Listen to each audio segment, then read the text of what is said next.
not the same technology than Colombia, and actually we use the same machinery that we use in Colombia, Penagos, which is, you know, a well-known company. Then we start doing a lot of fermentation, anaerobic. In Costa Rica, we have 25 tanks that we can process different type of anaerobic coffees. The way that we dry, we have greenhouses and guardiolas to finish up the coffees. And then later that year, we were able to start an alliance in Brazil, and we built Santuario Sul. Actually, this is the only farm that has the same name of the original one. This is a venture with Carmo Coffees from Minas Gerais, specifically with Luis Paulo. Here we concentrate on yellow Bourbon and some of the African varietals under shade. So this is the only farm that has shade in Brazil on production. And we have like 35 different varieties, like a small garden.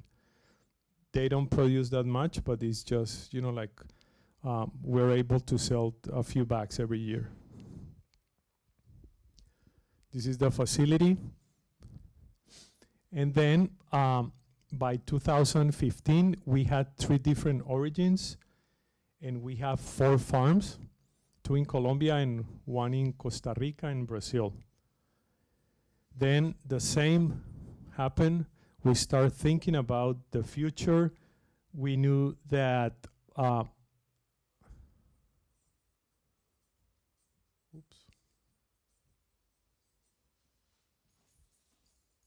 okay. So we knew that by 2015, we need to look for new tendencies, and we need to develop new places. And then we decided to start in Mexico, the Santuario Ixhuatlán del Café Process Center. Mexico is a totally different business because my partner here, it's Ecom, which is a company from Switzerland, that they had this facility. Basically, we transformed the whole facility. And here we don't have any farm. Here we receive coffees from small producers. We have 100 people that they supply the coffees. And we process the cherries, and we sell it under Santuario Ixhuatlán. This is the Orizaba volcano. This is a really beautiful region. One of the farms. And this is an example of one of the producers. His name is Miguel Castellan. We have like a program with them that we give them advice. Then this is, you know, some areas of his farm. These are the Barbarella family, also under the Santuario program. They supply the cherries.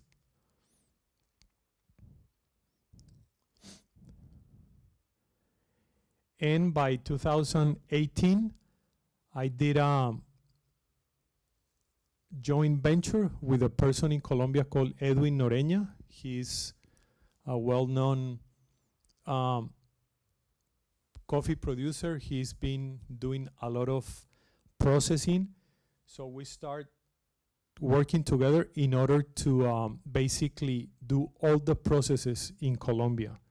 So right now, all the coffees that we have, they come from this place. We bring all the cherries to Armenia, and from this place, we export the coffees. This is some of the facilities. The way that we receive the cherries in some places, we wash them really well. Then we move them to our facility on trucks like this. So when they are in these grain pro bags, they start the fermentation process. Here is Edwin. He's in charge of the quality. He's also traveling with me to all the origins to control the quality in El Salvador or Mexico during the harvest time. These are some of the clients during the cuppings in Colombia. Same as Costa Rica, as Mexico, we have the same greenhouses, and then we finish with Guardiolas. Then by the end of 2019, we started Baco, the company that imports all the coffee to Europe. Andreu, he's here, he's my partner. Baco is basically Santuario's office in Europe, so we can be closer to everyone. We can supply coffees really fast. We constantly bring coffees here. So we have spot coffees here at the warehouse that we continuously, send the samples to everyone, and then it takes us less than a week when we send the coffees. This is the warehouse. It's outside Barcelona in Caldas de Montbui. This is the way that we send the coffees to all the clients in Europe by pallets. Some people, they order 1 bag, 2 boxes, 20 bags, any quantity we send to all the clients.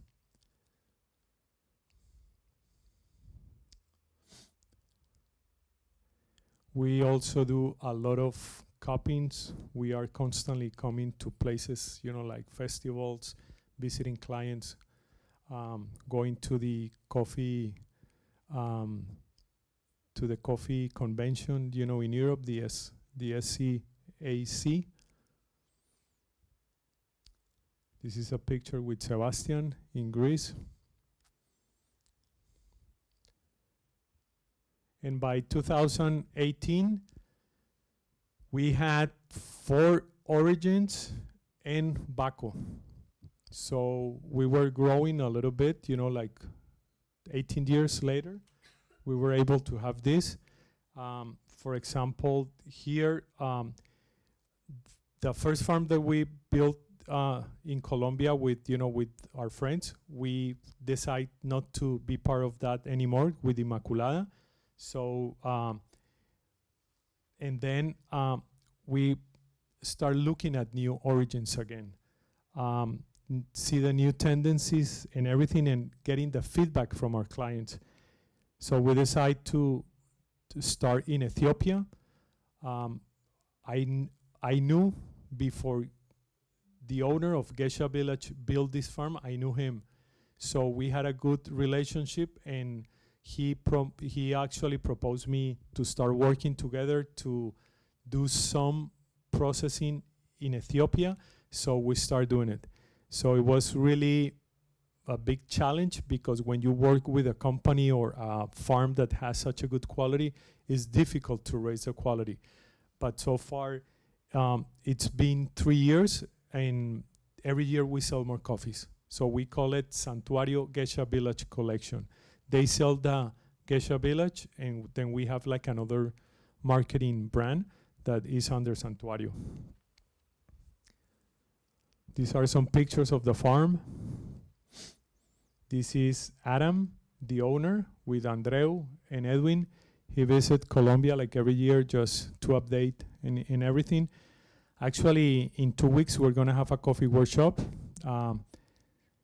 This afternoon, we have a presentation, and I'm going to have like a promotional presentation of the coffee workshop that we're going to have in Colombia, that, it's open for everyone. And then we have one next year in El Salvador as well. This is the facility of Geisha Village. All the African beds to dry the coffees.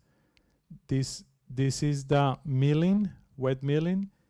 And this is the wet milling, and here is some of the packing and everything. So everything is done by them. And after visiting Colombia, he started doing the same tanks to get the mosto from coffee, which I'm going to explain that later today. So basically, they are doing the same that we have in Colombia as well. And then after Ethiopia, we did El Salvador, which is our latest origin. El Salvador it's a process center, like in Mexico, with a well-known company, Borgonovo Pol. And basically, we change a little bit the facility, and we have a main farm that is called San Jose that we work with, but we also receive coffees from different farms. These are some of the typical Red Bourbon coffees from El Salvador. This is the facility. The drying area.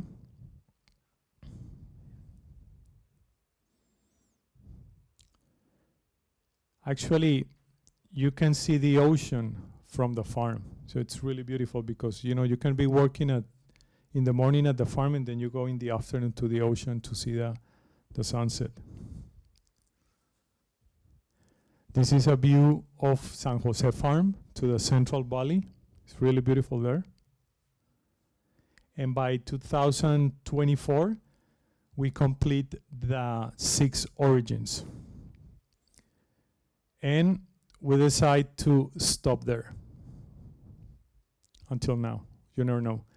But basically, what are we doing right now? It's concentrating on Santuario and Baco to have a better structure for the company, create better traceability, get more commercial partners, improve marketing and logistics, because, you know, it's especially logistics is really difficult for us.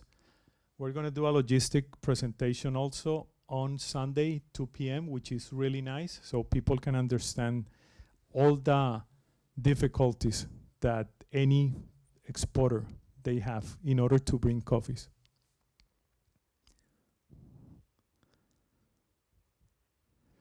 And I finish saying that we had a simple dream of creating a very unique farm 24 years ago, and we were able to build all these farms at 6 different origins.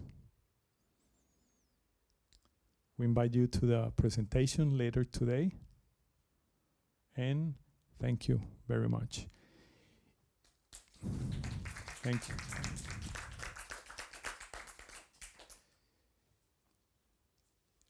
As you can read here, we have tons of information about this presentation. So if you subscribe at Baco, you can actually, once we receive your email, Andreu, he can send you a link and you can download this presentation, pictures and everything. Really nice. Thank you.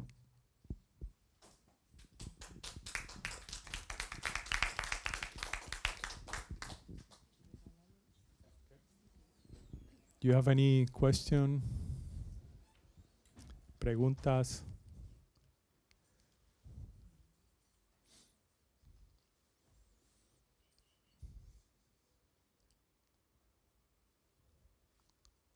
Okay, I have a present for you. Who can name the 6 origins that we have coffee? Raise your hand.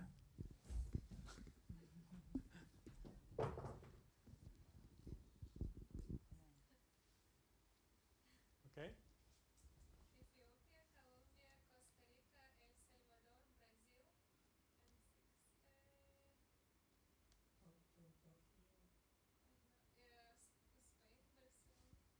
And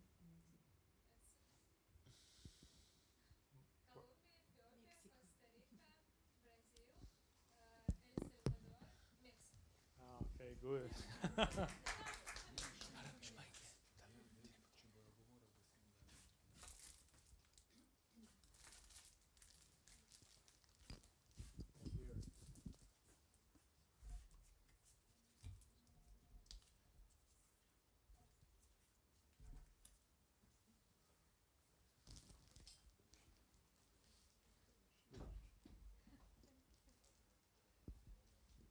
Okay, another one. This is the big prize for a trip to Colombia. No, I'm kidding. No, actually, the the second place of the barista is winning a trip to El Salvador next year. So anyone can give me the name of 4 farms that I mentioned there. Okay, for now, make it 2. The main one. Yeah. Yeah.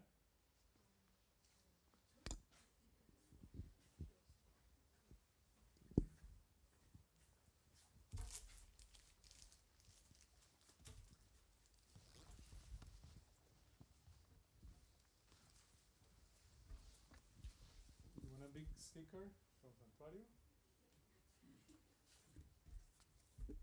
Okay.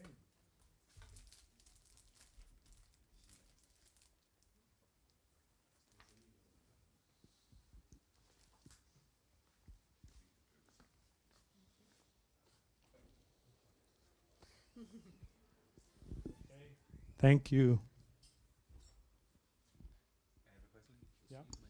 What is the original farm, Santuario, like now compared to when you had it separated in parcels? You still do this, or?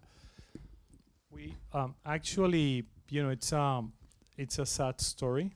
Colombia, it's a difficult place. It's also a long time, right? Yeah, 20 years is. Yeah, it's been 20 years. So we were able to produce coffees until last year. We had like insurgent group invade the farm. The Cauca region is really difficult. It's one of the most difficult regions in Colombia. It's been like that for many, many decades, but right now it's a big mess. So we had to actually take everything out of the farm. And the farm is right now under a program with the government. So they are basically, we're waiting for the government to pay for the land. Yeah, that's, and one of the name Santuario, it's sanctuary. So when we start the business, it was difficult back then. But at the beginning, we call it Santuario because it was like, like a peaceful place to go and work and, be with the community. But back then was really difficult as well. So it was, during that's why that was one of the reasons that we decided to start moving out. Not to be there, not to have, everything, yeah. No, not to have everything on the same basket.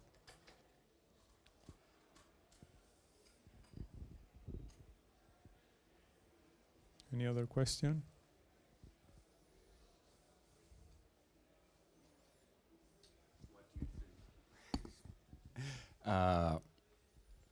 Not just for Baco, but for specialty coffee in general.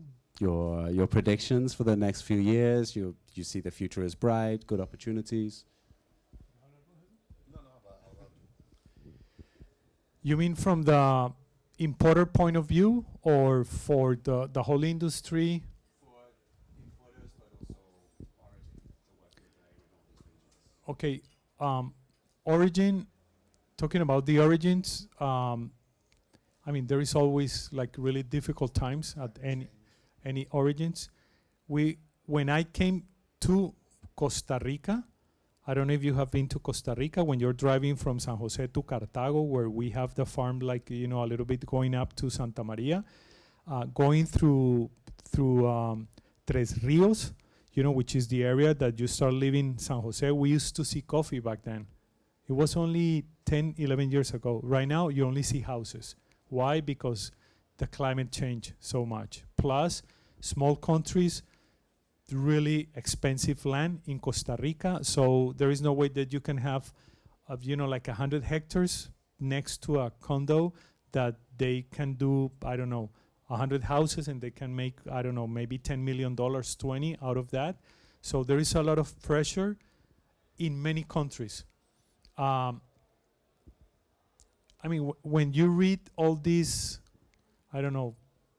people that they're supposed to know, predict the future, which is really difficult, they say that maybe in 40, 50 years, we're not going to have coffee anymore because of climate changes. I think it's difficult. to predict that. But you know, every year is going to be more and more difficult. The way that I see this business is that if you don't do specialty programs like this, you cannot survive. Because if you sell regular coffees, there is no way that you can get back, you know, the cost of doing everything. Plus the logistics is a big mess right now. People like, are you a roaster or? Roaster baristas. Okay, many people, they used to buy, like, you know, they used to call the farm Colombia, Costa Rica, and they used to say, can you send me 20 boxes? Yeah, you know. And then the farmer, you know, big headache, looking for an exporter to do the whole logistics to bring the coffees to you. Right now, it's almost impossible, really difficult, because the cost, the ports, they don't like, you know, to do this when you consolidate containers. So it's becoming really complex right now. But at the end, you know, we're used to that from our side. You know, yeah. This is not I mean, it's really difficult dealing with coffee. It's really difficult dealing with any situation, any place. If you go to Costa Rica, they have, you know, different difficulties. If you go to Brazil, they have different things. If you go to El Salvador just became, I can say, walkable again. Only 2 years ago. When I went to El Salvador 10 years ago, it was really difficult. I mean, we had the police with us all the time. Mexico, right now, it's difficult to go to Veracruz. So every place that you walk, it's a very difficult time. And this is why we make a lot of emphasis to people that producing coffee is not an easy job. And we always make like a joke that, you know, the coffee business is, you know, is the business of the future, because we always say next year is going to be better. So we keep saying that. So it's at the end. But yeah, I mean, my responsibility is to bring good coffees. Your responsibility is to deliver my quality to the clients. So it's a teamwork. Thank you.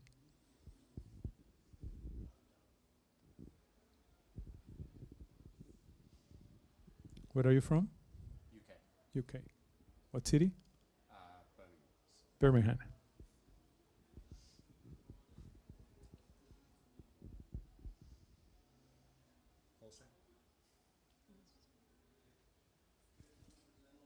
Thank you. Come taste later. We have a cup in, you know, the presentation at 3. Yeah.